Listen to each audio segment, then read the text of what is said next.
പല ആളുകളും തറാവിഹ് നിസ്കരിക്കുന്ന വിഷയത്തിൽ ജാഗ്രത പുലർത്താത്തവരുണ്ട്. തറാവിഹ് നിസ്കാരം വളരെ ഗൗനിക്കേണ്ട വിഷയമാണ്. എന്നാൽ പലരും ചോദിക്കുന്നു, ഫർദ് നമസ്കാരം ഖളാ ഉള്ളവർ സുന്നത്ത് നിസ്കരിക്കണോ? പാടില്ല എന്ന് പറയുന്നു. ശരി തന്നെയാണ്. ഫർദ് നിസ്കാരം പ്രായപൂർത്തി എത്തിയ തലം മുതൽ, ഉദാഹരണം ഒരു 15 വയസ്സ് എത്തിച്ച ആള്, ആ ഒരു കാലയളവ് മുതൽ ഏതെങ്കിലും ഒരു ഫർദ് നഷ്ടപ്പെട്ടിട്ടുണ്ട് എങ്കിൽ അവന്റെ ജീവിതോപാധിക്കുള്ള സമയം ഒഴിച്ച് ബാക്കിയുള്ള മുഴുവൻ സമയങ്ങളും അത് വീട്ടാൻ വേണ്ടി വിനിയോഗിക്കണം സമയത്തെ എന്നാണ് കർമ്മശാസ്ത്ര പണ്ഡിതന്മാർ പറയുന്നത്. പ്രത്യേകം മനസ്സിലാക്കേണ്ട വിഷയമാണ്.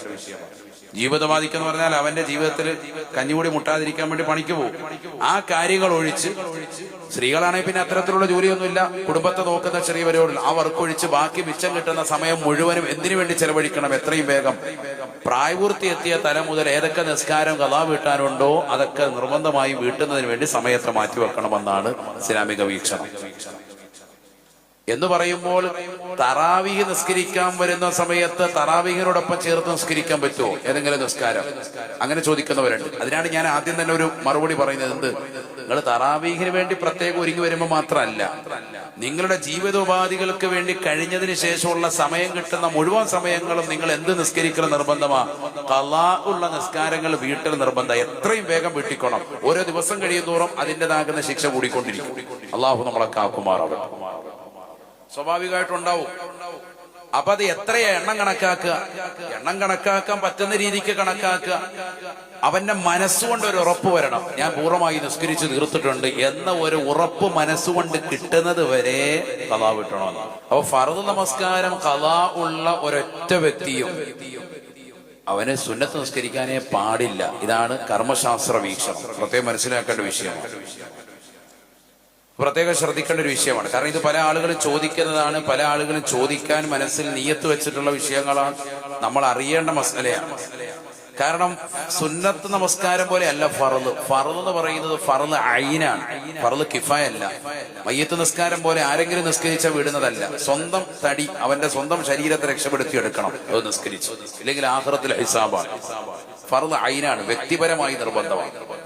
അത് ഖിയാമത്ത് നാൾ വരെ എനിക്കതിന്റെ ശിക്ഷ, നമ്മൾ എത്ര നാൾ നീട്ടിക്കൊണ്ടിരുന്നോ അത്രയും ശിക്ഷ, പിന്തിച്ചതിന്റെ ശിക്ഷയും കിട്ടും. എത്രയും വേഗം വീട്ടണമെന്നർത്ഥം. അപ്പൊ പ്രായപൂർത്തി എത്തിയ തലം മുതൽ എത്ര നമസ്കാരങ്ങൾ നമുക്ക് ഖളാ ആയിട്ടുണ്ടോ ആ നമസ്കാരങ്ങളൊക്കെ നമ്മൾ വീട്ടണം. തറാവീഹ് നിസ്കരിക്കാൻ വരുമ്പോ തറാവീഹിനോടൊപ്പം നിയ്യത്ത് ചെയ്തിട്ട് അങ്ങനെ നിസ്കരിക്കാൻ പറ്റുമോ? ചോദ്യമാണ്. നിസ്കരിക്കാൻ പറ്റുമെന്ന് പറഞ്ഞ കർമ്മശാസ്ത്ര പണ്ഡിതന്മാരുണ്ട്. പറ്റുന്നത് സുബഹിയെ പറ്റുള്ളൂ. അപ്പൊ കുനൂത്ത് ഓതണ്ടേ? കുനൂത്ത് ഓതണ്ട. അവിടെ നമ്മൾ ചെറിയൊരു ദുആ അല്ലാഹുമ്മ ഗഫിർലി എന്ന് പറഞ്ഞാൽ തന്നെ ആ കുനൂത്തിന്റെ വാക്കുകൊണ്ട് വീടുമെന്നാണ്. ഹക്ക് വീടും. പൂർണ്ണമായി ചെല്ലലാണ് വേണ്ടത്. പക്ഷെ ഇമാമിനോടൊപ്പം നിസ്കരിക്കുന്ന ഒരു വ്യക്തിയെ സംബന്ധിച്ചിടത്തോളം സുബഹിയുടേതാകുന്ന നിയ്യത്ത് ചെയ്തുകൊണ്ട് ഫർദ് നിയ്യത്ത് ചെയ്ത് സുന്നത്തിന് പിന്നിലും തുടരാം, സുന്നത്ത് നിയ്യത്ത് ചെയ്തുകൊണ്ട് ഫർദിന്റെ പിന്നിലും തുടരാം. മസല അങ്ങോട്ടും ഇങ്ങോട്ടും പറ്റുന്നതാണ്. ഖളാ വീട്ടിൽ നിസ്കരിക്കുന്നവന്റെ പിന്നിൽ അദാ ആയി നിസ്കരിക്കുന്നവനും തുടരാം, അദാ ആയി നിസ്കരിക്കുന്നവന്റെ പിന്നിൽ ഖളാ വീട്ടിൽ നിസ്കരിക്കുന്നവനും തുടരാം. അപ്പൊ ഇത് ഖളാ വീട്ടുവാണല്ലോ. അത് ഏതിനോട്? ഒരു തറാവീഹിന് ഇമാമ് നിൽക്കുന്ന വ്യക്തിയോട് ഒരാൾ സുബഹി ഖളാ വീട്ടിൽ നിസ്കരിക്കാൻ, ഇമാമ് നിസ്കരിക്കുന്നത് അദാ ആയ നിസ്കാരവും മറ്റേയാൾ നിസ്കരിക്കുന്നത് മൗമൂമായി നിസ്കരിക്കുന്നത് ഖളാ ആയ നിസ്കാരവും. ഇങ്ങനെ തുടരാൻ പറ്റൂ? അതൊക്കെ പറ്റും. അപ്പൊ അങ്ങനെ നിസ്കരിക്കാൻ, ഞാനിത് പറഞ്ഞതിന് ആരൊക്കെ സുബഹിയൊക്കെ ഒരുപാട് പോയിട്ടുള്ള ആളുകളാണ്, സ്വാഭാവികമായിട്ടുണ്ടാകും. അപ്പൊ ആ നിസ്കാരം നിർവഹിക്കുന്നതിനോടൊപ്പം നിന്റെ മേൽ നിർബന്ധം ഫർളാണ്. അതിനകത്ത് മനസ്താപമൊന്നും വേണ്ട, അതിൽ ടെൻഷൻ അടിക്കണമെന്നും വേണ്ട. നിന്റെ മേൽ നിർബന്ധമായത് എത്രയും പെട്ടെന്ന് ചെയ്തു വെക്കാം. പക്ഷെ ഈ തറാവീഹിനെ മാത്രമാക്കി റമദാൻ കഴിയുമ്പോ എല്ലാം കഴിഞ്ഞു എന്ന് പറഞ്ഞ് ഒതുങ്ങാൻ പറ്റൂല. അതാണ് ഈ വിഷയം. എല്ലാരും തറാവീഹ് മാത്രം പിടിക്കാണ്. ആ തറാവീഹ് 20 റക്അത്ത്, അപ്പൊ എന്തായി 20 സുബഹി നിസ്കരിച്ച് കഴിയുമല്ലോ എന്ന് കരുതിയിട്ട് അത് മാത്രം അങ്ങോട്ട് ഇതാക്കാൻ പറ്റൂല.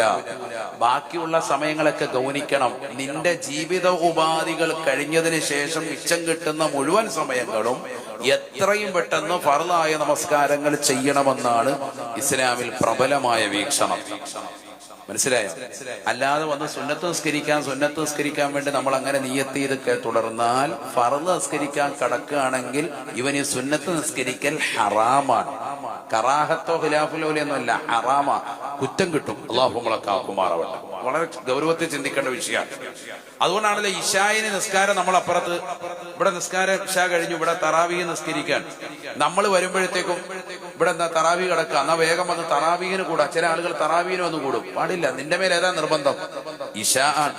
ഇശാ നിസ്കരിക്കുക മാത്രമല്ല, ഇശാഇന്റെ സുന്നത്ത് കഴിഞ്ഞിട്ടാണ് തറാവീന് കൂടേണ്ടത്. അതിനേക്കാൾ ശ്രേഷ്ഠത തറാവീനില്ല. അതൊക്കെ പഠിക്കണം നമ്മൾ. ഏതിനാണ് ശ്രേഷ്ഠത കൂടുതലുള്ളത്? ഫർദ് നിസ്കാരങ്ങൾക്ക് മുമ്പും ശേഷവുമുള്ള റവാത്തിബ് സുന്നത്തിനാണ് തറാവീഹിനേക്കാൾ മഹത്വം. അള്ളാഹു മനസ്സിലാക്കാൻ തൗഫീഖ് തരട്ടെ. ആ തറാവീന് മഹത്വം ഇല്ലേ? വലിയ മഹത്താണ്. എല്ലാ ഫർളുകളും ഗൗനിച്ച ആളുകൾക്ക് എടുക്കാനുള്ളതാണ് സുന്നത്ത്. ഈ സുന്നത്ത് എന്തിനാ? ഈ സുന്നത്ത് അധികരിപ്പിക്കലോടുകൂടിയാണ്, ഫർളുകളെ ശ്രദ്ധിച്ച് സുന്നത്ത് അധികരിപ്പിക്കലോടുകൂടിയാണ് അള്ളാഹുലേക്ക് അടുക്കുക. അപ്പൊ ജീവിതകാലം മുഴുവനും ഫർള് നിസ്കരിച്ച് നിൽക്കാനല്ല, മറിച്ച് എത്രയും വേഗം ഫർളുകൾ പൂർത്തിയാക്കണം. അള്ളാഹു തൗഫീഖ് നൽകട്ടെ. കിട്ടുന്ന സമയം അത്രയും ഫർളുകൾ നിസ്കരിച്ചിരിക്കുക. ഓരോ ളുഹറിന്റെ കൂടെ ഒരു ളുഹർ കൂടി നിസ്കരിക്കാൻ ശ്രമിക്കുക. ഒരു അസറിന്റെ കൂടെ ഒരു അസർ കൂടി നിസ്കരിക്കാൻ ശ്രമിക്കുക. അള്ളാഹു വീട്ടിൽ തിരക്കൊക്കെ ഉള്ള ആളുകളെ അങ്ങനെ ഇങ്ങനെ ചെയ്യാമല്ലോ. ഒരു മഗ്‌രിബിനോട് ഒരു മഗ്‌രിബ് കൂടി നിസ്കരിക്കുക, ഒരു ഇശായിനോട് ഒരു ഇശാ കൂടി നിസ്കരിക്കുക. അതുകൊണ്ട് വളരെ ശ്രദ്ധിച്ചോ. അപ്പൊ തറാവീഹ് മുടക്കണ്ട, തറാവീനൊന്ന് കൂടിക്കോ. എന്ത് നിയ്യത്ത് വെച്ചോ, സുബൈയുടെ നിയ്യത്ത് അങ്ങനെ ഉള്ളവർ അങ്ങനെ വെച്ചോ. ഉള്ളവരാണ് പറഞ്ഞേട്ടാ. ഈ ചെറുപ്പം പോലെ പ്രായപൂർത്തി എത്തിയ പോലെ നിസ്കരിച്ച ആളുകൾ ഉണ്ടെങ്കിൽ മാഷാ അല്ലാഹ്, നിങ്ങൾക്ക് റാഹത്താ. അല്ലാഹു തൗഫീഖ് തരട്ടെ. ഇന്നിപ്പോ ഇനി ഏത് നിയ്യത്താന്ന് കണ്ടറിയാം. സുബ്ഹാനഹു പറയാൻ ചാൻസ് ഉണ്ട്. ഏതും ആയിക്കോട്ടെ, അല്ലാഹു സാലിഹീങ്ങൾ ചേർക്കട്ടെ. ഇനി തറാവീഹ് നിസ്കരിക്കുന്നവർ മറ്റൊരു കാര്യം, കുറെ കറാഹത്തുകൾ ചെയ്യുന്നുണ്ട്. നമ്മളൊരു നിസ്കാരം സുന്നത്താ നിർവഹിക്കുന്നത്, അതിൽ തന്നെ ഒരുപാട് കറാഹത്തുകൾ കടന്നു വരുന്നുണ്ട്. അത് പാടില്ല. അതെന്താ ശ്രദ്ധിക്കേണ്ടത്? സ്ത്രീകളെ ശ്രദ്ധിച്ചോ നല്ലതുപോലെ. ഒന്നാമതായി നമ്മൾ നിയ്യത്ത് വെക്കണം. നിയ്യത്ത് വെക്കാതെ നിസ്കരിച്ച നിസ്കാരം ബാത്തിലാണ്. ഏതുപോലെ റമദാനിലെ നോമ്പ് രാത്രിയിൽ തന്നെ നിയ്യത്ത് വെക്കൽ നിർബന്ധമായതുപോലെ, റമദാനിലെ നോമ്പ് ഫർദായ നോമ്പാണ്, അതിന് രാത്രിയിൽ തന്നെ നിയ്യത്ത് വേണം. രണ്ട് കാര്യങ്ങളാണ് ഫർദായ നോമ്പുകൾക്ക് നിർബന്ധം. ഒന്ന് തബീത്ത്, മറ്റൊന്ന് തഅയ്യിൻ. തബീനത്ത് എന്ന് പറഞ്ഞാൽ രാത്രിയിൽ തന്നെ ആവണം. മഗ്‌രിബ് മുതൽക്ക് സുബൈ വരെയുള്ള സമയമാണ് രാത്രിയായിട്ട് ഗൗനിക്കുക. അപ്പൊ അതിന്റെ ഇടയിലാവണം. മഗ്‌രിബ് ബാങ്ക് വിളിച്ചു, ഉടനെ നോമ്പ് തുറക്കുന്നു. നോമ്പ് തുറന്ന ഉടനെ നീ എന്ത് ചെയ്തു? നിയ്യത്ത് വെച്ചു. ബാങ്ക് വിളിച്ച ഉടനെ തന്നെ നീ പിറ്റേ ദിവസത്തേക്ക് നിയ്യത്ത് വെക്കാണ്. നവൈതു സൗമഗദിന നദാഇ ഫർളി റമദാനി ഹാദിഹി സനതി ലില്ലാഹി തആല. മനസ്സുകൊണ്ട് അപ്പോഴേ തന്നെ നിയ്യത്ത് വെച്ചോ. മനസ്സാണ് നിയ്യത്ത്. അത് ഏത് കാര്യത്തിനും, ഹജ്ജിന് കരുതിയാലും ഉംറയ്ക്ക് കരുതിയാലും നിസ്കാരത്തിന് വേണ്ടി നിയ്യത്ത് വെച്ചാലും, കരുതൽ നാവുകൊണ്ട് പറയൽ സുന്നത്തും ഹൃദയം കൊടുത്ത് പറയൽ നിർബന്ധവുമാണ്. ശ്രദ്ധിക്കണം. കാരണം നിസ്കാരം കഴിഞ്ഞ തറാവീഹ് കഴിഞ്ഞ പള്ളിയിലെ ഖതീബുമാരെ നിയ്യത്ത് വെച്ച് വരും. മിക്ക ആളുകളും ശ്രദ്ധിക്കുന്നില്ല, വെറുതെ ഇങ്ങനെ പറയാ. നവൈതു സൗമഗദിന നദാഇ ഫർളി റമദാനി കുറെ വൈകിയല്ലോ, മനസ്സ് വേറെ എവിടെയാണ്. ഇത് നിയ്യത്തായി പരിഗണിക്കൂല. വളരെ മനസ്സിലാക്കേണ്ട വിഷയമാണ്. മസലയാണ് ഈ പറഞ്ഞത്. മനസ്സ് കൊടുത്ത് നിയ്യത്ത് ചെയ്യണം. ഒന്ന്, അവൻ നിയ്യത്ത് രാത്രിയിൽ തന്നെ ചെയ്യണം. പല ആളുകൾ തറാവീഹ് നിസ്കരിച്ചില്ല എങ്കിൽ പള്ളിയിൽ ജമാഅത്തിന് വരുമ്പോഴാണ് നിയ്യത്ത് വെച്ച് തരുന്നത്. അപ്പൊ ആ നിയ്യത്ത് കൂടെ ചെല്ലും. തറാവീഹ് അന്ന് ഒഴിവായപ്പോ നിയ്യത്ത് വെക്കുന്നില്ല. പിറ്റേ ദിവസം നോമ്പുകാരനെ പോലെ നിൽക്കണം. നോമ്പുണ്ടോ? നോമ്പിന്റെ കൂലിയില്ല. അല്ലാഹു നമ്മളെ കാക്കട്ടെ. എന്നാൽ റമദാന്റെ ഒന്നാമത്തെ ദിവസം 30 ദിവസത്തേക്ക് നിയ്യത്ത് ചെയ്തവനാണെങ്കിൽ മാഷാ അല്ലാഹ് അവനത് കിട്ടുമെന്ന് മാലിക്കി മദ്ഹബിന്റെ ഒരു അഭിപ്രായം വെച്ച് നമ്മുടെ പണ്ഡിതന്മാർ രേഖപ്പെടുത്തിയിട്ടുണ്ട്. ഓക്കെ, അത് കുഴപ്പമില്ല എന്ന് പറഞ്ഞിട്ടുണ്ട്. അത് എപ്പോഴായിരുന്നു ചെയ്യേണ്ടത്? റമദാന്റെ ആദ്യത്തെ നോമ്പില. റമദാൻ 30 ദിവസം നോമ്പ് നോൽക്കാൻ വേണ്ടി ഞാൻ നിയ്യത്ത് ചെയ്യുന്നു എന്ന് അയാൾ ആദ്യത്തെ രാത്രിയിൽ കരുതിയിരുന്നെങ്കിൽ ഓക്കെ, അതും രാത്രിയിൽ കരുതണം, സുബഹിക്ക് മുമ്പല്ല. ചില ആളുകൾ അത്താഴ സമയത്ത് എഴുന്നേറ്റിട്ട് നാളത്തെ നോമ്പിനെന്ന് പറയണോ എന്ന് സംശയം. അവിടെയും അങ്ങനെ തന്നെയാണ് പറയേണ്ടത്. കാരണം ഹോദ് എന്ന വാക്കിന് അങ്ങനെയാണ് അർത്ഥം. ഈ ഒരു രാത്രിയോട് ചേർന്ന് നിൽക്കുന്ന പകൽ എന്നാണ് അതിന്റെ അർത്ഥം വരുന്നത്. അതുകൊണ്ട് നവൈതു സൗമ ഹോദീൻ, നാളത്തെ നോമ്പിനെ എന്ന് തന്നെ വേണം നിയ്യത്ത് വെക്കാൻ. ബാങ്ക് വിളിക്കുന്നതിന് തൊട്ട് മുമ്പ് നിയ്യത്ത് വെച്ചാലും അങ്ങനെ തന്നെയാണ് നിയ്യത്ത് വെക്കേണ്ടത്. നിയ്യത്ത് പുതുക്കേണ്ടതുണ്ടോ? ചിലരുടെ സംശയം. നിയ്യത്ത് പുതുക്കൽ സുന്നത്താണ്. രാത്രി നമ്മൾ നിയ്യത്ത് വെച്ചു, പിന്നെ ഭക്ഷണമൊക്കെ കഴിക്കുന്നത് കൊണ്ടും ഉറക്കമുള്ളത് കൊണ്ടും സുബഹിക്ക് എഴുന്നേറ്റ് അത്താഴ ഭക്ഷണം കഴിച്ചതിന് ശേഷം അല്പം ഖുർആൻ ഓതി ഇസ്തിഗ്ഫാർ ചൊല്ലിയതിനു ശേഷം എന്ത് ചെല്ലണം? നിയ്യത്ത് ഒന്നുകൂടി പുതുക്കൽ സുന്നത്താണ്. ഷാഫി മദ്ഹബിലെ കർമ്മശാസ്ത്ര പണ്ഡിതന്മാർ രേഖപ്പെടുത്തിയ വിഷയമാണ്. ഏതോ ആയിക്കോട്ടെ, നിസ്കരിക്കാൻ നിൽക്കുന്നതിന് മുമ്പ് ഓരോ 2 റക്അത്തുകളിലും നിയ്യത്ത് വേണം. അത് പ്രത്യേകം മനസ്സിലാക്കേണ്ടതാണ്. ഇത് മിക്ക ആളുകളും ശ്രദ്ധിക്കുന്നില്ല. എഴുന്നേക്കുന്നു, കൈകെട്ടുന്നു, നിയ്യത്തൊന്നുമില്ല. അതുകൊണ്ട് കാര്യമില്ല. 20 റക്അത്ത് ഒറ്റയടിക്ക് നിയ്യത്ത് വെക്കുക, അത് പറ്റൂല. കാരണം 2 റക്അത്ത് കഴിയുമ്പോൾ സലാം വിട്ടുന്നതോടെ നിസ്കാരത്തിൽ നിന്ന് ഒഴിവാകുകയാണ്. ഒഴിവായ പിന്നെ അടുത്തതിന് വേറെ നിയ്യത്ത് വേണം. അപ്പൊ തറാവീഹിൽ നിന്നുള്ള 2 റക്അത്ത്, തറാവീഹിൽ നിന്നുള്ള എന്ന് പറയാം, തറാവീഹിന്റെ 2 റക്അത്ത് അങ്ങനെയും പറയാം. എങ്ങനെ ചെല്ലിയാലും പറ്റും. 2 റക്അത്ത് സുന്നത്ത് അല്ലാഹു തആലയ്ക്ക് വേണ്ടി നിസ്കരിക്കുന്നു എന്ന് നിയ്യത്ത് ചെയ്ത് കൈകെട്ട. മലയാളം തന്നെ പറഞ്ഞു പോകുന്നത് എളുപ്പത്തിന് വേണ്ടിയിട്ടാണ്. വേഗം പറയാൻ ചുരുക്കം. കൈകെട്ടിയാൽ ഉടനെ വജ്ഹത്ത് ഓതൽ സുന്നത്താണ്. മിക്ക ആളുകളും വജ്ഹത്ത് ഓതാറില്ല. വളരെ ശ്രദ്ധിക്കണം. വജ്ഹത്ത് ഓതാതിരുന്നാൽ കറാഹത്താണ്. ഒരു കറാഹത്ത് ചെയ്യുന്നവനായി മാറി. കാര്യമായിട്ട് സുന്നത്തെടുത്തതാണ്. സുന്നത്തെടുത്തപ്പോ കറാഹത്ത് പൊട്ടപ്പടി കൊണ്ടുവരികയാണ്. അതുകൊണ്ട് നിർബന്ധമായി ശ്രദ്ധിക്കണം. സഹോദരിമാരടക്കം ഒറ്റയ്ക്ക് നിസ്കരിക്കുന്നവരായിരുന്നാലും ഇമാമിനോടൊപ്പം നിസ്കരിക്കുന്നവരായിരുന്നാലും എന്ത് സുന്നത്തുണ്ട്? നമുക്ക് വജ്ഹത്ത് ഓതൽ സുന്നത്തുണ്ട്. ഇമാമൻ ശ്രദ്ധിക്കണം. ഇമാമൻ നിൽക്കുന്നവര് വേഗം തീർത്തിട്ട് പോകാന്ന് പറഞ്ഞിട്ട് വേഗം ഓതി പോകരുത്. നമ്മൾ വജ്ഹത്ത് ഓതണം. വജ്ഹത്ത് പൂർത്തിയാക്കി ഓതിയെന്നില്ല. തറാവീഹാണ്, എല്ലാവർക്കും ക്ഷീണാണ്, പിറ്റേ ദിവസമൊക്കെ ഓടണം എങ്കിൽ എന്ത് ചെയ്തോ അതിന്റെ ഏറ്റവും ചുരുങ്ങിയ രൂപം ഇമാമിങ്ങൾ പഠിപ്പിക്കുന്നുണ്ട്. സുബ്ഹാനക്കല്ലാഹുമ്മ വബിഹംദിക, ഈ വാക്കെങ്കിലും പറയണം എന്ന് പറഞ്ഞ എല്ലാവരും. സുബ്ഹാനക്കല്ലാഹുമ്മ വബിഹംദിക, 3 വാക്കേ ഉള്ളൂ. സുബ്ഹാനക അല്ലാഹുമ്മ വബിഹംദിക കഴിഞ്ഞു. എന്താണ് അതിന്റെ അർത്ഥം? അല്ലാഹു നിന്നെ സ്തുതിക്കുന്നതിനോടൊപ്പം നിന്നെ വാഴ്ത്തുന്നു, നിന്നെ പുകഴ്ത്തുന്നു എന്നാണ്. വേറൊരർത്ഥം ഇല്ല. ഈ ഒറ്റ വാക്ക് പറയുന്നതോടുകൂടി ആ കറാഹത്ത് അങ്ങ് നീങ്ങി. മാഷാ അല്ലാഹ്. ഇനി അടുത്ത ശ്രദ്ധിക്കേണ്ടത് ഫാത്തിഹ ഓതുന്നതിന് മുമ്പ് അഊദ് ഓതൽ സുന്നത്താണ്. അത് ഉപേക്ഷിക്കൽ കറാഹത്താണ്. ഫാത്തിഹ ഓതുന്നതിന് മുമ്പ് ഔദ് പതുക്കെ ഓതണം. ഔദു ബില്ലാഹി മിനശ് ശൈത്വാനിർ റജീം. ഇമാം എന്നിട്ട് പിന്നെ ബാക്കി ബിസ്മില്ലാഹിർ റഹ്മാനിർ റഹീം ഓതിയാൽ മതി. അപ്പൊ അത് ശ്രദ്ധിക്കണം. അപ്പൊ വജ്ഹത്ത് നിയ്യത്ത് ശ്രദ്ധിക്കണം. നിയ്യത്ത് ശ്രദ്ധത്തിൽ നിസ്കാരം പോയി കൈ കെട്ടിയതിന് ശേഷം എന്ത് ഓതണം? ആദ്യം തന്നെ വജ്ഹത്ത് ഓതണം. അത് പൂർത്തിയാക്കാൻ സാധിക്കാത്തവർ എത്രയെങ്കിലും ഓതണം. സുബ്ഹാനക്കല്ലാഹുമ്മ വബിഹംദിക, അത്രയെങ്കിലും ചെല്ലണം. ഒന്നുകൂടി എന്ന് പറഞ്ഞ എല്ലാവരും സുബ്ഹാനക്കല്ലാഹുമ്മ വബിഹംദിക. അതിനുശേഷം അഊദ് ഓതണം. ശേഷം ഫാത്തിഹ ഓതണം. ഇമാമിനോടൊപ്പം നിസ്കരിക്കുന്ന മഅ്മൂമീങ്ങൾ ശാഫി മദ്ഹബ് പ്രകാരം നിർബന്ധമായും ഫാത്തിഹ സൂറത്ത് ഓതണം. ലാ സലാത്ത ലിമൻ ലം യഖറഅ ബിഫാത്തിഹത്തിൽ കിതാബ് എന്നാണ്. ഫാത്തിഹ ഓതിയിലെ നിസ്കാരം ശരിയാവൂല. പ്രത്യേകം ശ്രദ്ധിക്കണം. ഈ 2 റക്അത്തുകളിലും ഫാത്തിഹ ഓതണം. ഇമാമിനോടൊപ്പം ഇമാമിനല്ല ഓതണ്ട, റാഹത്തായിട്ട് കേൾക്കാന്ന് പറഞ്ഞിരുന്നാ പോരാ, നീയും ഫാത്തിഹ ഓതണം. ഇമാമ് ഫാത്തിഹ ഓതി തീർന്ന ഉടനെ നീ നിന്റെ ഫാത്തിഹ തുടങ്ങണം. അല്ലാഹു തൗഫീഖ് നൽകട്ടെ. ഫാത്തിഹ ഓതി തീർക്കാതെ പോകാൻ പാടില്ല. ഇമാം റുക്കൂയിലേക്ക് പോയി, നിന്റെ ഫാത്തിഹ തീർന്നിട്ടില്ല, ഫാത്തിഹ ഓതി തീർത്തിട്ട് പോയാൽ മതി. ഇമാം റുക്കൂയിൽ നിന്ന് എഴുന്നേറ്റു, സമിഅല്ലാഹു ലിമൻ ഹമിദ, നീ നിന്റെ ഫാത്തിഹ ഓതി തീർന്നിട്ടില്ല, ഓതി തീർത്തിട്ട് പോയാൽ മതി എന്ന്. ഇമാം സുജൂദിലെത്തി, നീ നിന്റെ ഫാത്തിഹ ഓതി തീർത്തിട്ട് പോയാൽ മതി. ഇമാം സുജൂദിൽ നിന്ന് ഇടയിലെ ഇരുത്തത്തിലേക്ക് ഇരിക്കുന്നതിന് മുമ്പ് നീ നിന്റെ ഫാത്തിഹ ഓതിയിട്ട് നീ റുക്കൂയിലേക്ക് എത്തിയാൽ മതി. മനസ്സിലാകുന്നുണ്ടോ? മസല മനസ്സിലായി എന്ന് പറഞ്ഞാൽ ഇമാമിനേക്കാൾ 3 ഫർളുകൾ കൊണ്ടുവരെ പിന്തൽ അനുവദനീയം. പിന്താൻ പറ്റും എന്ന് പറഞ്ഞാൽ ഇമാം അങ്ങ് പോയി, നമ്മളിവിടെ നിൽക്കാൻ നൃത്തത്തില. ഇമാം ഒരു ഫർള് കഴിഞ്ഞു, ഏതാ? റുക്കൂഅ്. അടുത്ത ഫർള് കഴിഞ്ഞു, ഇഅ്തിദാല് 2. അടുത്ത ഫർള് കഴിഞ്ഞു, 3ാമത്തെ സുജൂദ്. ഈ 3ാമത്തെ സുജൂദ് എന്ന ഫർളിൽ നിന്ന് ഇമാം ഇടയിലെ ഇരുത്തത്തിലേക്ക് ഇരിക്കുന്നതിന് മുമ്പ്, ആ സുജൂദിൽ നിന്ന് അല്ലാഹു അക്ബർ എന്ന് പറഞ്ഞ് ഇരിക്കുന്നതിന് മുമ്പ് നീ അങ്ങോട്ട് പോയാൽ മതി. അങ്ങോട്ട് പോയാൽ മതി. ഫാത്തിഹ ഓതി തീർത്തിട്ട് റുക്കൂയിലേക്ക് വന്നാൽ മതി. അത്ര വരെ പിന്തൽ അനുവദനീയം. സുന്നത്താണെന്നല്ല, അല്ലെങ്കിൽ അങ്ങനെ ചെയ്യണമെന്നല്ല. നീ ഫാത്തിഹ ഓതി തീർത്തിട്ട് നിനക്ക് സാവധാനം ഓതി തീർക്കാനുള്ള അവസരം ഉണ്ടെന്ന് പറയും. റുക്കൂഅ്, ഇഅ്തിദാല്, സുജൂദ്, ഇത്രയും ഫർളുകൾക്ക് ശേഷം അടുത്ത ഫർളിലേക്ക് ഇരിക്കുന്നതിന് മുമ്പ് നീ എന്തിലേക്ക് വന്നാൽ മതി? റുക്കൂയിൽ വന്നാൽ മതി. അപ്പൊ ഈ ഇമാം എന്താവും? ഇടയിൽ ഇരുത്തത്തിന് അടുത്ത സുജൂദിലേക്ക് വന്നിട്ടുണ്ടാവും. അപ്പൊ നീ വീണ്ടും 3 ഫർളിനെ തൊട്ട് പിന്താതെ നീ എന്തിലേക്ക് വരണം? സമിഅല്ലാഹു ലിമൻ ഹമിദ വരണം. ഈ രീതിയിൽ പിന്തൽ അനുവദനീയമാണ്. എന്നാൽ മുന്താൻ പറ്റുമോ? ഒറ്റ ഫർള് കൊണ്ട് ഒരു മുന്താൻ പാടില്ല. അതും പ്രത്യേകം ശ്രദ്ധിക്കണം. ഒരു ഫർള് കൊണ്ട് മുന്തിയാൽ നിന്റെ ഖുദ്വത്ത് സഹിയാവൂല, നിസ്കാരം പോകും. അല്ലാഹു ആക്കട്ടെ. നിസ്കാരത്തിന്റെ പൂർണ്ണത എന്ന് പറഞ്ഞാൽ ഇമാം അല്ലാഹു അക്ബർ എന്ന് പറഞ്ഞ കൈ കെട്ടി റാഇന്റെ ആ സുക്കൂൻ കൊണ്ട് ഉച്ചരിച്ച് കഴിഞ്ഞതിന് ശേഷം നമ്മൾ പതുക്കെ അല്ലാഹു അക്ബർ, നമ്മൾ അപ്പോഴേ കൈ കെട്ടണം. ഇമാം അല്ലാഹു അക്ബർ എന്ന് റുക്കൂയിലേക്ക് എത്തി, അനക്കമടങ്ങി ഇമാം റുക്കൂയിലേക്ക് എത്തിയെന്ന് മനസ്സിലായി കഴിയുമ്പോൾ നമ്മൾ പതുക്കെ ഇവിടുന്ന് അങ്ങോട്ട് പോകാൻ തുടങ്ങേണ്ടത് അപ്പോഴാ. റാ പറഞ്ഞതിന് ശേഷം, റു എന്ന് പറഞ്ഞതിന് ശേഷമാണ് നമ്മൾ ഇവിടുന്ന് നൃത്തത്തിൽ നിന്ന് റുക്കൂയിലേക്ക് പോകേണ്ടത്. ഇമാം അല്ലാഹു അക്ബർ എന്ന് പറഞ്ഞ് സുജൂദിൽ വന്ന് അനക്കമടങ്ങിയെന്ന് തോന്നിയതിന് ശേഷം വേണം നീ നൃത്തത്തിൽ നിന്ന് അങ്ങോട്ടേക്ക് പോകാൻ. സുജൂദിലേക്ക് നീ പോകണമെങ്കിൽ എപ്പോഴാണ് പോകേണ്ടത്? ഇമാം അങ്ങ് എത്തിയതിനു ശേഷമാണ്. അതാണ് പൂർണ്ണത. മനസ്സിലാകുന്നുണ്ടോ?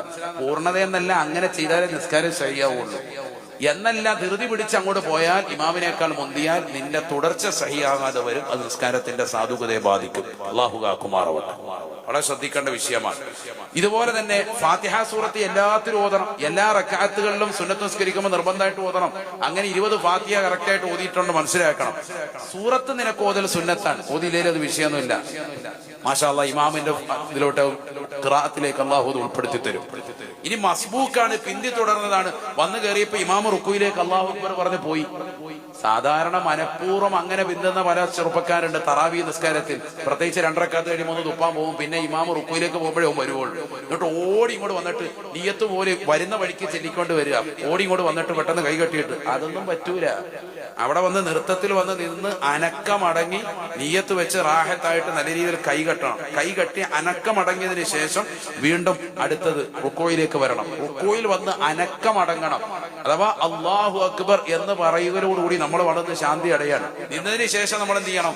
സുബ്ഹാന റബ്ബിയൽ അദീം വബിഹംദിഹി എന്ന് 1 പ്രാവശ്യമെങ്കിലും പറയണം. ഇമാം അപ്പോഴും റുക്കോയിലുണ്ട്. നമ്മൾ 1 പ്രാവശ്യം പറഞ്ഞതിന് ശേഷമാണ് ഇമാം സമി അല്ലാഹു ലിമൻ ഹമിദ എന്ന് പറയുന്നതെങ്കിൽ നിനക്ക് അറക്കാത്ത് കിട്ടും. എന്തായാലും പള്ളി വരുന്നുണ്ട്, ഒളു എടുക്കുന്നുണ്ട്, നിസ്കരിക്കുന്നുണ്ട്, എന്നാൽ അതൊന്ന് വൃത്തിയായിട്ട് ചെയ്യൽ. അതിനാണ് ഇതിപ്പോ ഇത് പറയുന്നത്. വളരെ ഗൗരവത്തോടുകൂടി പറയാണ്. വളരെ ശ്രദ്ധിക്കണം. നമ്മൾ കൊടുക്കുന്ന നിസ്കാരം ആകെയുള്ള ഇതാണ്. അത് വൃത്തിക്ക് ചെയ്താൽ ഉറപ്പായിട്ടും വലിയ ഫലവത്താവും. 1 സെക്കൻഡ് നമ്മൾ അങ്ങോട്ടും ഇങ്ങോട്ടും പിന്തുന്നതിനാണ് ഈ ധൃതി കാണിക്കുന്നത്. ഇമാമയുടെ നിസ്കാരത്തിലേക്ക് ഓടി വരാൻ പാടില്ല എന്നാണ്. വളരെ പള്ളിയിൽ പ്രത്യേകിച്ച് ഭവ്യതയോടുകൂടി ചെറിയ സ്പീഡാവാം, അറക്കാത്തിന്റെ മഹത്വം മാനിച്ച് ജമാഅത്ത് നഷ്ടപ്പെട്ടു എന്ന് പഠിച്ചാൽ അത് ഓടി വരാൻ പാടില്ല. വന്ന് വളരെ റാഹത്തായിട്ട് നിസ്കരിക്കുക, കൈകെട്ടുക, അത്തഹിയ്യാത്ത് ഓതുക, നിർബന്ധമായി ശ്രദ്ധിക്കണം. അത്തഹിയ്യാത്തിന് ശേഷം നബിക്കും നബിയുടെ കുടുംബാദികളുടെ മേലും സ്വലാത്ത് ഇല്ല. അവസാനത്തെ തഹിയ്യാത്താണല്ലോ. എല്ലാ 2 റക്അത്തുകളും അല്ലാഹുമ്മ സ്വല്ലി അലാ സയ്യിദിനാ മുഹമ്മദിൻ വഅലാ ആലി സയ്യിദിനാ മുഹമ്മദ്. ആ ഇരുത്തം എങ്ങനെ ഇരിക്കേണ്ടത്? സാധാരണ ഇരുത്താണോ? നമ്മൾ ളുഹറിന് 2 റക്അത്ത് കഴിയുമ്പോൾ ഇരിക്കുന്ന ഇരുത്താണോ അവസാനത്തെ ഇരുത്താണോ? ഏതാ വേണ്ടത്? തബറുക്കിന്റെ ഇരുത്ത, ഇഫ്തിറാഷിന്റെ ഇരുത്ത, 2 ഇരുത്തമുണ്ട്. ഏതിരുത്താ വേണ്ടത്? അവസാനത്തെ തഹിയ്യാത്തിൽ ഇരുത്താണ് സുന്നത്ത്. എല്ലാ 2 റക്അത്തും നമ്മളൊന്നും അത് ശ്രദ്ധിക്കുന്നില്ല. അല്ലത്തിന് ഇരിക്കല് തന്നെ ഇല്ല. അത്തഹിയ്യാത്ത് ഓതുക. അത്തഹിയ്യാത്തിന് ശേഷം ഇബ്രാഹിമിയ സ്വലാത്ത് പൂർത്തിയാക്കാൻ പറ്റൂല. സാധാരണ നമ്മൾ പൂർത്തിയാക്കാൻ പറ്റൂല എന്ന് പറഞ്ഞാൽ നമ്മളത് ചെയ്യലില്ല, വേഗം സലാം വീട്ടലാണ്. അപ്പൊ ഇവിടെ സലാത്ത് എന്ത് ചെയ്യണം? അത്തഹിയ്യാത്തുൽ മുബാറകാത്തു സ്വലവാത്തു തയ്യിബാത്തു ലില്ലാഹി അസ്സലാമു അലൈക അയ്യുഹൻ നബി വറഹ്മത്തുള്ളാഹി വബറകാതുഹു അസ്സലാമു അലൈനാ വഅലാ ഇബാദില്ലാഹി സ്വാലിഹീൻ അശ്ഹദു അൻ ലാ ഇലാഹ ഇല്ലല്ലാഹ് വഅശ്ഹദു അന്ന മുഹമ്മദൻ അബ്ദുഹു റസൂലുഹു. എന്നിട്ട് എന്ത് ചെയ്യണം? അല്ലാഹുമ്മ സ്വല്ലി അലാ സയ്യിദിനാ മുഹമ്മദിൻ വഅലാ ആലി സയ്യിദിനാ മുഹമ്മദ്. നബിക്ക് നബിയുടെ കുടുംബാദികളുടെ മേലും സലാത്തായി. ഇനി അവിടെ കമാ സല്ലൈത പറഞ്ഞ് അത് പൂർണ്ണമാക്കലാണ് ഏറ്റവും നല്ലത്. പക്ഷെ അതിനുള്ള സമയം സാധാരണ തറാവീഹിന് കിട്ടാറില്ല. അപ്പൊ പിന്നെ എന്ത് ചെയ്യണം? അതിനുശേഷം ഒരു ദുആ വേണം. അതേതാ ദുആ? എല്ലാ അത്തഹിയ്യാത്തിനും ലാസ്റ്റ് കൊണ്ടുവരുന്ന ദുആ ഉണ്ട്. ഏതാ? അല്ലാഹുമ്മ ഇന്നി അഊദു ബിക മിൻ അദാബിൽ ഖബരി വമിൻ അദാബിൻ നാർ വമിൻ ഫിത്നത്തിൽ മഹ്യാ വൽ മമാതി വമിൻ ഫിത്നത്തിൽ മസീഹി അദ്ദജ്ജാൽ. നബിതങ്ങൾ പറയുകയാണ്, ഇദാ ഫറഹ്തും മിന തശഹുദിൽ അഖീരി, അവസാനത്തെ തഹിയ്യാത്തിൽ നിന്ന് നിങ്ങൾ എപ്പോൾ വിരമിച്ചാലും ഫതഅവ്വദൂ മിൻ അർബഈൻ, 4 കാര്യങ്ങളെ തൊട്ട് കാവൽ തേടണേ. 4 കാര്യങ്ങളെ തൊട്ട് കാവൽ തേടാതെ നിസ്കാരം വിരമിക്കരുതേ. ഹബീബ് മുഹമ്മദ് മുസ്തഫ നബിതങ്ങളുടെ കൽപ്പനയാണ്. ആ കൽപ്പനയ്ക്ക് എതിരി നിൽക്കൽ നല്ലതല്ല. അത് നിസ്കാരത്തിന്റെ കറാഹത്തായി ഇമാമികൾ രേഖപ്പെടുത്തുകയാണ്. അതുകൊണ്ട് അവസാനത്തെ തഹിയ്യാത്തിന് ശേഷം നബിതങ്ങളുടെ മേൽ അവരുടെ കുടുംബത്തിന്റെ മേൽ സ്വലാത്ത് ചൊല്ലിയിട്ട് ഈ ദുആ ചെയ്യണേ. അല്ലാഹുമ്മ ഇന്നി അഊദു ബിക മിൻ അദാബിൽ ഖബർ, ഖബറിന്റെ ശിക്ഷയെ തൊട്ട് കാവൽ തേടുന്നു അല്ലാഹ്. വമിൻ അദാബിൻ നാർ, നരകീയ ശിക്ഷയെ തൊട്ട് കാവൽ തേടുന്നു അല്ലാഹ്. വമിൻ ഫിത്ന മഹ്യാ വൽ മമാത്, ജീവിച്ചിരിക്കുന്നവരുടെയും ജീവിത കാലഘട്ടത്തിലും മരണാസന്ന വേളയിലുമുള്ള ഏതെല്ലാം ഫിത്നകളുണ്ട് അതിനെ തൊട്ടും കാവൽ തേടുന്നു അല്ലാഹ്. വമിൻ ഫിത്നത്തിൽ മസീഹി ദജ്ജാൽ, ദജ്ജാലിന്റെ ഫിത്നയെ തൊട്ട് കാവൽ തേടുന്നു അല്ലാഹ്. ഇതുകൂടി പറഞ്ഞിട്ട് വേണം സലാം വീട്ടാൻ. അല്ലാഹു തൗഫീഖ് നൽകട്ടെ.